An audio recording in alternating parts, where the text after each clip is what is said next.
भगवान, आपने सूर्यवंशीय राजाओं का वर्णन तो कर दिया। अब मैं संपूर्ण चंद्रवंशीय भूपतियों का वृत्तांत भी सुनना चाहता हूँ, जिन स्थिर कीर्ति महाराजाओं की संतति का सुयश आज भी गान किया जाता है। हे ब्रह्मन, प्रसन्न मुख से आप उन्हीं का वर्णन मुझसे कीजिए। हे मुनि शार्दुल, परम तेजस्वी चंद्रमा के वंश का क्रमशः श्रवण करो, जिसमें अनेकों विख्यात राजा लोग हुए हैं। यह वंश नहुष, ययाति, कार्तवीर्य और अर्जुन आदि अनेकों अति बल पराक्रमशील, कांतिमान, क्रियावान और सद्गुण संपन्न राजाओं से अलंकृत हुआ है। सुनो, मैं उसका वर्णन करता हूँ। संपूर्ण जगत के रचिता भगवान नारायण के नाभि कमल से उत्पन्न हुए भगवान ब्रह्मा जी के पुत्र अत्रि प्रजापति थे। अत्रि का पुत्र चंद्रमा हुआ। कमल योनि भगवान ब्रह्मा जी ने उन्हें संपूर्ण औषधि, द्विज जन और नक्षत्र गण के आधिपत्य पर अभिषिक्त कर दिया था। चंद्रमा ने राजसूय यज्ञ का अनुष्ठान किया। अपने प्रभाव और अति उत्कृष्ट आधिपत्य के अधिकारी होने से चंद्रमा पर राजमद सवार हो गया। तब मद उन्मत्त हो जाने के कारण उसने सभी देवताओं के गुरु भगवान बृहस्पति जी की भार्या तारा का हरण कर लिया तथा बृहस्पति जी की प्रेरणा से भगवान ब्रह्मा जी के बहुत कुछ कहने सुनने और देव ऋषियों के मांगने पर भी तारा को नहीं छोड़ा। बृहस्पति जी से द्वेष करने के कारण शुक्र जी भी चंद्रमा के सहायक हो गए और अंगिरा से विद्या लाभ करने के कारण भगवान रुद्र ने बृहस्पति जी की सहायता की, क्योंकि बृहस्पति जी अंगिरा के पुत्र हैं। जिस पक्ष में शुक्र थे, उस तरफ से जम और कुंभ आदि समस्त दैत्य दानव आदि ने भी उसकी सहायता की। सकल देव सेना से इंद्र बृहस्पति जी के सहायक हुए। इस प्रकार तारा के लिए उनमें ताराकम्य नामक अत्यंत घोर युद्ध छिड़ गया। तब रुद्र आदि देवगण दानवों के प्रति और दानवगण देवताओं के प्रति अनेक प्रकार के शस्त्र छोड़ने लगे। इस प्रकार देव असुर संग्राम से क्षुब्ध हो संपूर्ण संसार ने ब्रह्मा जी की शरण ली। तब भगवान कमल योनि ने भी शुक्र, रुद्र, दानव और देवगण को युद्ध से निवर्त कर बृहस्पति जी को तारा दिलवा दी। उसे गर्भिणी देखकर बृहस्पति जी ने कहा, मेरे क्षेत्र में तुझे दूसरे का पुत्र धारण करना उचित नहीं है। इसे दूर कर, अधिक दृष्टा करना ठीक नहीं।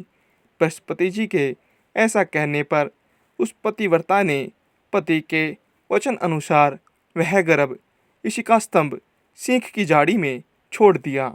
उस छोड़े हुए गर्भ ने अपने तेज से सभी देवताओं के तेज को मलिन कर दिया।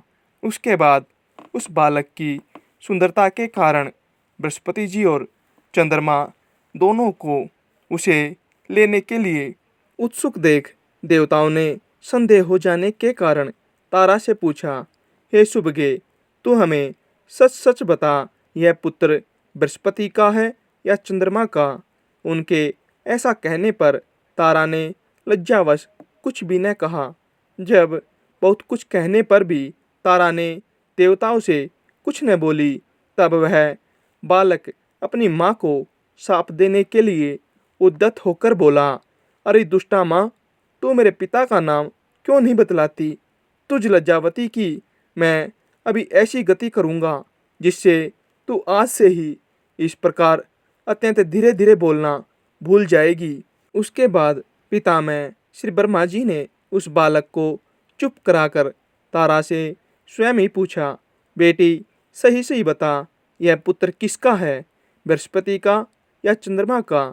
इस पर तारा ने लज्जापूर्वक कहा, चंद्रमा का। नक्षत्रपति भगवान चंद्र ने उस बालक को हृदय से लगाकर कहा, बहुत खूब, बेटा, तुम बड़े बुद्धिमान हो। फिर उसका नाम बुध रख दिया।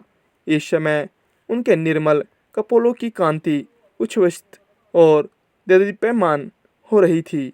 बुध ने जिस प्रकार इला से अपने पुत्र पुरुरवा को उत्पन्न किया था, उसका वर्णन पहले ही कर चुके हैं। पुरुरवा अति दानशील, अति याज्ञिक और अति तेजस्वी था। मित्र वरुण के शाप से मुझे मृत्युलोक में रहना पड़ेगा, ऐसा विचार करते हुए उर्वशी अप्सरा की दृष्टि उस अति सत्यवादी, रूप के धनी और मतिमान राजा पुरुरवा पर पड़ी। उसके देखते ही वह संपूर्ण मान तथा स्वर्ग सुख की इच्छा को छोड़कर तन्मय भाव से उसी के पास आई। राजा पुरुरवा का चित्त भी उसे संसार की समस्त स्त्रियों में विशिष्ट तथा कांति, सुकुमारता, सुंदरता, गति, विलास और मुस्कान आदि गुणों से युक्त देखकर उसके वशीभूत हो गया।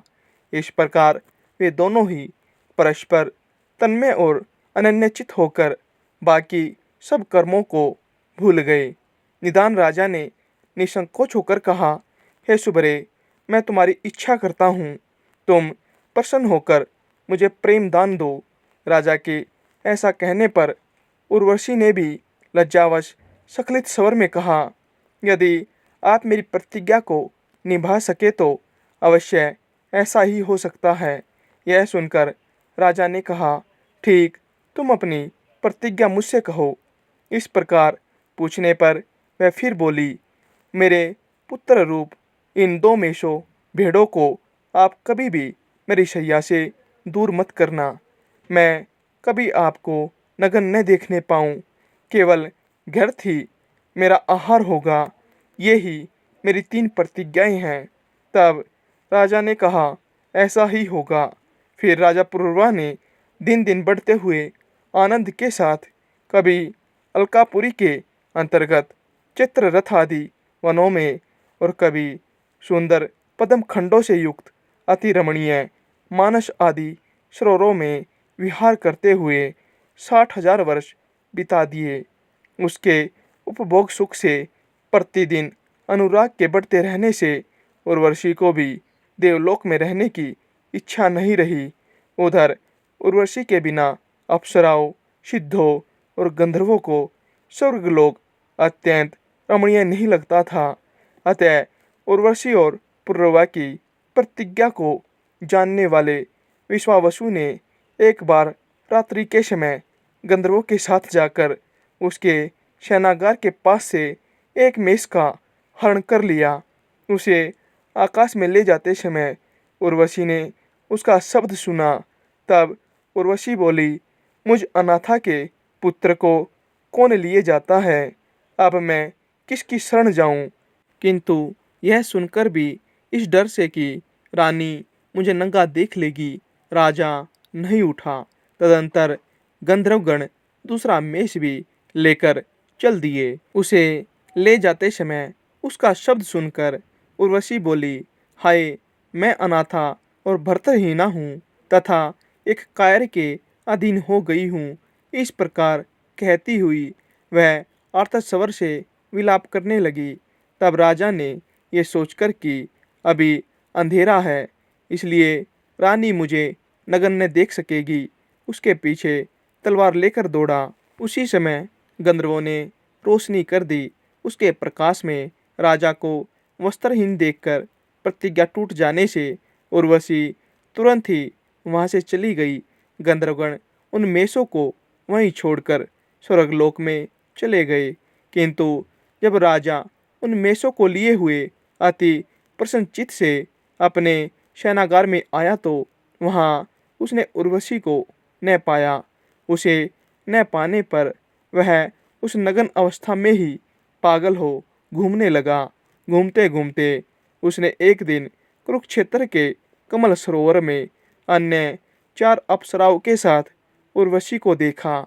उसे देखकर वह उन्मत्त के समान, ए ठहर जा, हृदय की निष्ठुरी, रुक जा, वार्तालाप के लिए तनिक ठहर जा, ऐसे कई वचन कहने लगा।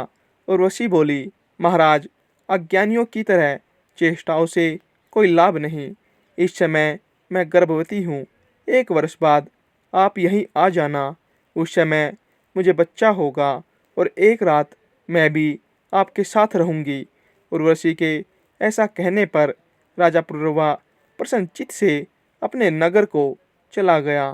तदंतर उर्वशी ने अन्य अप्सराओं से कहा, ये वही पुरुष श्रेष्ठ है जिसके साथ मैं इतने दिनों तक प्रेमाकष्ट चित्त से भूमंडल पर रही थी।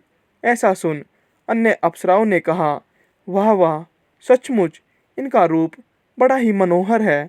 इनके साथ तो सर्वदा हमारा भी सहवास हो। वर्ष समाप्त होने पर राजा पुरुरवा वहां आए। उस समय उर्वशी ने उसे आयु नामक एक बालक दिया तथा उसके साथ एक रात रहकर 5 पुत्र उत्पन्न करने के लिए गर्भ धारण किया।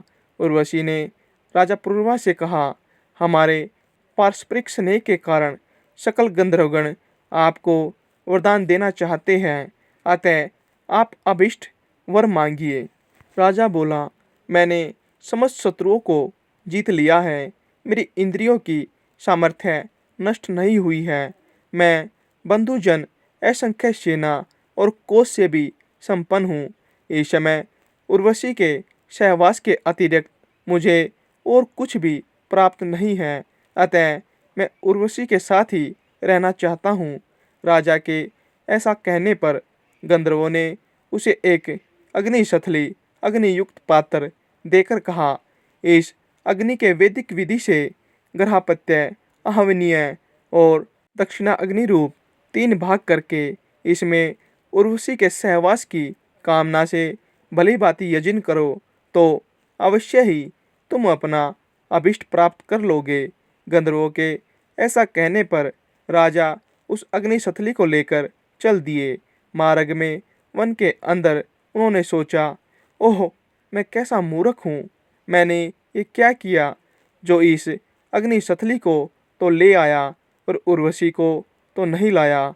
ऐसा सोचकर उस अग्निशथली को वन में ही छोड़कर वे अपने नगर में चले आए। आधी रात बीत जाने के बाद नींद टूटने पर राजा ने सोचा, उर्वशी की सनिधि प्राप्त करने के लिए ही गंधर्वों ने मुझे वह अग्निशथली दी थी और मैंने उसे वन में ही छोड़ दिया, अतः मुझे उसे लाने के लिए जाना चाहिए। ऐसा सोचकर वे वहां गए, किंतु उसे वह शथली वहां नहीं दिखी। अग्निशथली के स्थान पर राजा पुरुरवा ने एक समीगर्भ पीपल के वृक्ष को देखकर सोचा, मैंने यही तो वह अग्निशथली फेंकी थी। वह शथली ही समीगर्भ पीपल हो गई है।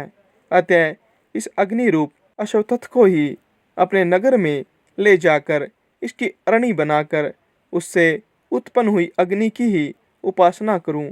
ऐसा सोचकर राजा उस अश्वत्थ को लेकर अपने नगर में आए और उसकी अरणी बनाई। तदंतर उन्होंने उस काष्ठ को एक एक उंगल करके गायत्री मंत्र का पाठ किया। उसके पाठ से गायत्री की अक्षर संख्या के बराबर एक एक अंगुल की अरणियाँ हो गई। उनके मंथन से तीनों प्रकार की अग्नियों को उत्पन्न कर उनमें वैदिक विधि से हवन किया। फिर उर्वशी के सहवास रूप फल की इच्छा की। तदंतर उसी अग्नि से नाना प्रकार के यज्ञों का यजन करते हुए उन्होंने गंधर्वलोक प्राप्त किया और फिर उर्वशी से उसका वियोग न हुआ। पूर्व काल में एक ही अग्नि थी, उस एक से ही इस मनवंतर में 3 प्रकार की अग्नियों का प्रचार हुआ।